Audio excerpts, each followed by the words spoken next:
பிரித்தானியாவில் தமிழ் மக்கள் அதிகம் வசிக்கின்ற ஒரு முக்கியமான பகுதியில் தீ விபத்து ஏற்பட்டதில் 4 பேர் கொல்லப்பட்டிருக்கின்றார்கள். அமெரிக்காவில் ஒரு விமான விபத்தொன்று இடம்பெற்றிருக்கின்றது. அதில் 6 பேர் கொல்லப்பட்டிருக்கின்றார்கள். ஜெர்மனியில் இடம்பெற்ற கத்திக்குத்து தாக்குதலில் பலர் படுகாயமடைந்திருக்கிறார்கள். இன்னொரு பகுதியில் படகு விபத்து ஒன்று ஏற்பட்டு 400க்கும் மேற்பட்டவர்கள் தண்ணீரில் மூழ்கி பலியாகி இருக்கின்றார்கள். இந்த செய்திகள் உட்பட மேலும் பல செய்திகள் இன்றைய காணொளியில் காத்திருக்கின்றன. தமிழடியான் வேர்ல்ட் யூடியூப் சேனலுக்கு உங்கள் அனைவரையும் வருகவென அன்புடன் வரவேற்கின்றேன்.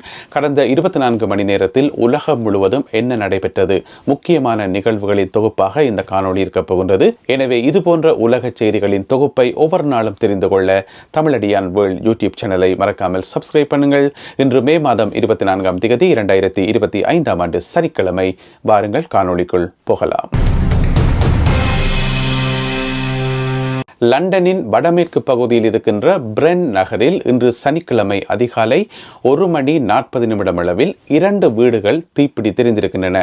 பக்கத்தில் இருந்த 2 வீடுகள் தீப்பிடி தெரிஞ்சதில் பார்த்தீங்கன்னு சொன்னால், அந்த வீட்டில் ஆழ்ந்த உறக்கத்தில் இருந்த ஒரு 43 வயதுடைய பெண்ணும் மற்றும் 15 வயது, 8 வயது, 4 வயது ஆகிய வயதுகளை உடைய 3 ஆம்பளை பிள்ளைகளுமாக மொத்தம் 4 பேர் அந்த சம்பவத்திலே உயிரிழந்திருக்கிறார்கள். இந்த விபத்து சம்பந்தமான விசாரணைகள் ஆரம்பிக்கப்பட்டு உடனடியாக ஸ்டோன் பிரிட்ஜ் பகுதியில் இருக்கின்ற தீயணைப்பு படை வீரர்கள் சம்பவ இடத்துக்கு விரைந்து தீயை அணைக்கின்ற முயற்சியில் ஈடுபட்டிருந்தார்கள். இருந்த போதிலும் கூட அந்த 4 உயிர்களையும் அவர்களால் காப்பாற்ற முடியாமல் போய்விட்டது. இது சம்பந்தமாக ஒருவர் கைது செய்யப்பட்டிருக்கின்றார். 41 வயதுடைய ஒரு நபர் கைது செய்யப்பட்டிருக்கின்றார். இந்த தீ விபத்துக்கு இவர் காரணமாக இருந்திருக்கலாம் என்ற சந்தேகத்தின் அடிப்படையில் போலீசாரினால் கைது செய்யப்பட்டிருக்கின்றார். இது சம்பந்தமான விசாரணைகள் தொடர்ச்சியாக இடம்பெற்று வருகின்றன. பிரித்தானியாவினுடைய சல்ஃபர்ட் நகரில் இடம்பெற்ற மோட்டார் சைக்கிள் விபத்தில் 2 இளைஞர்கள் கொல்லப்பட்டிருக்கிறார்கள். அதில் ஒருவருக்கு 17 வயது, மற்றவருக்கு 16 வயது.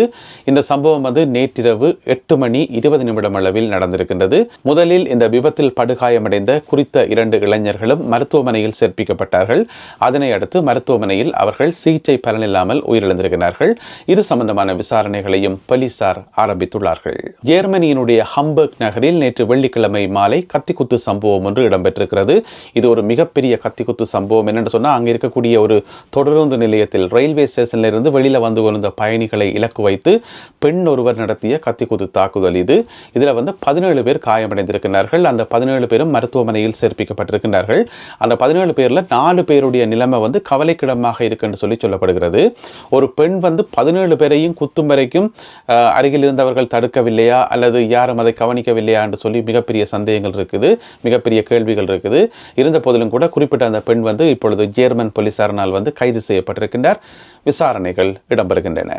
யுக்ரைன் மீது நேற்று வெள்ளிக்கிழமை இரவு ரஷ்யா கடுமையான ட்ரோன் தாக்குதல்களை மேற்கொண்டதாக சொல்லப்படுகின்றது. ஏராளமான ட்ரோன்கள் வானத்தில் அணிவகுத்து யுக்ரைனிய நகரங்கள் மீது தாக்குதல் நடத்தியதாக சொல்லப்படுகிறது. இதில் பார்த்தீங்கன்னு சொன்னால் 15 பேர் படுகாயமடைந்திருக்கிறார்கள்.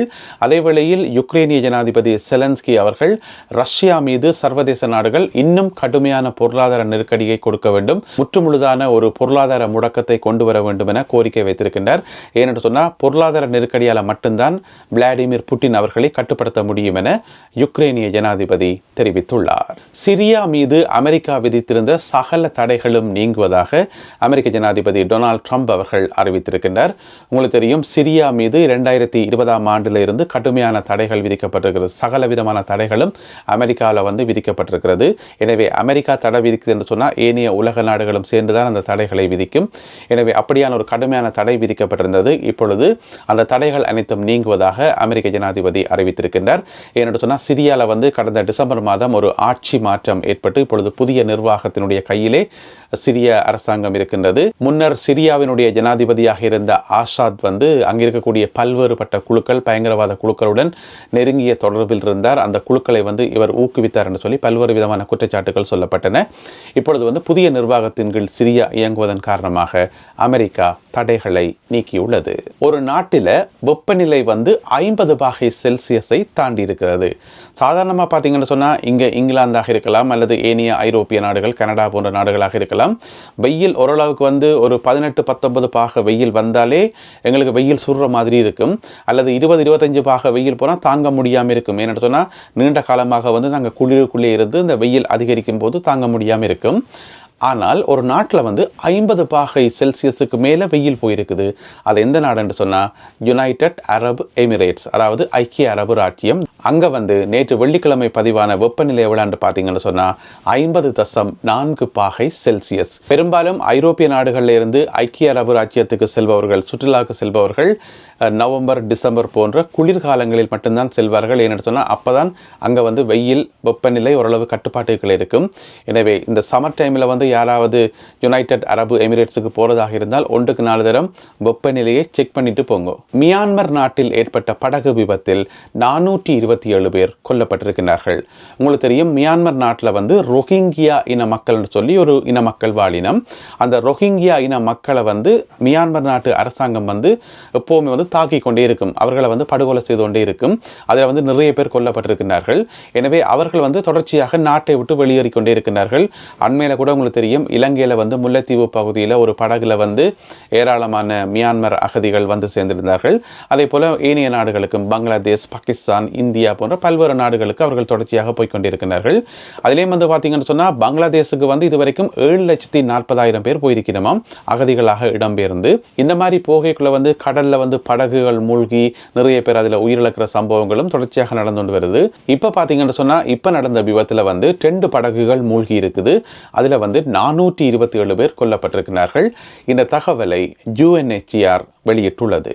அடுத்ததாக காசாவில் இடம்பெற்ற ஒரு கொடுமையான சம்பவம் என்னென்னு சொன்னால், காசாவினுடைய தெற்கு பகுதியில் வந்து அல் மவாசி என்று சொல்லி ஒரு சிறிய கிராமம் ஒன்று இருக்குது.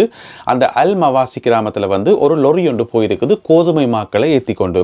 உங்களுக்கு தெரியும், இப்போதான் கொஞ்சம் கொஞ்சமாக அந்த லொரிகள் வந்து உள்ளுக்க விட ஆரம்பிச்சிருக்கணும். அப்போ லொரியில் வந்து கோதுமை மா வருதுன்றதை தெரிஞ்சு கொண்ட அல் மவாசி மக்கள் அந்த லொரிக்கு கிட்டவா போயிருக்கணும் கோதுமை மா வாங்குறதுக்கு. அந்த நேரம் பார்த்து இஸ்ரேலிய படையினர் அந்த லொரிக்கு மேலேயும் அந்த பகுதியிலையும் தாக்குதல் நடத்தி அதில் 5 பேர் கொல்லப்பட்டிருக்கணும். 50க்கும் மேற்பட்டவர்கள் வந்து காயமடைந்திருக்கிறார்கள். இப்படியான ஒரு துயரமான சம்பவம் நேற்று இடம்பெற்றிருக்கின்றது தெற்கு காசாவில் இருக்கக்கூடிய அல் மவாசி என்று சொல்லப்படுற ஒரு இடத்துல. அமெரிக்காவினுடைய சந்தியாகோ நகரத்தில் ஒரு சிறிய ரக விமானம் ஒன்று விபத்துக்குள்ளானதில் அதில் பயணம் செய்த 6 பேரும் கொல்லப்பட்டிருக்கிறார்கள். இந்த விபத்தில் வந்து என்ன நடந்திருக்குன்னு சொன்னால், ஒரு பனிமூட்டம் காரணமாக விமானத்துக்கு வந்து அந்த டிரெக்ஷன் தெரியல போல இருக்கு. அதனால வந்து குடியிருப்பு பகுதியில் போயிட்டு விபத்துக்குள்ளாகி அது விழுந்திருக்குது. அதனால வந்து அந்த பகுதியில் நிறுத்தி வைக்கப்பட்டிருந்த ஏராளமான கார்களும் சேதமடைந்ததாக சொல்லப்படுகின்றது. எனவே இந்த விபத்து சம்பந்தமான விசாரணைகளும் ஆரம்பிக்கப்பட்டுள்ளன. நல்லது அன்பான உறவுகளை, இத்துடன் இன்றைய உலக செய்திகள் நிறைவு பெறுகின்றன. இது போன்ற உலக செய்திகளின் தொகுப்பை ஒவ்வொரு நாளும் தெரிந்து கொள்ள தமிழடியான் வேர்ல்ட் யூடியூப் சேனலை மறக்காமல் சப்ஸ்கிரைப் பண்ணுங்கள். மீண்டும் மற்றும் ஒரு வீடியோவில் உங்களை சந்திக்கின்றேன். அதுவரை நன்றி, வணக்கம்.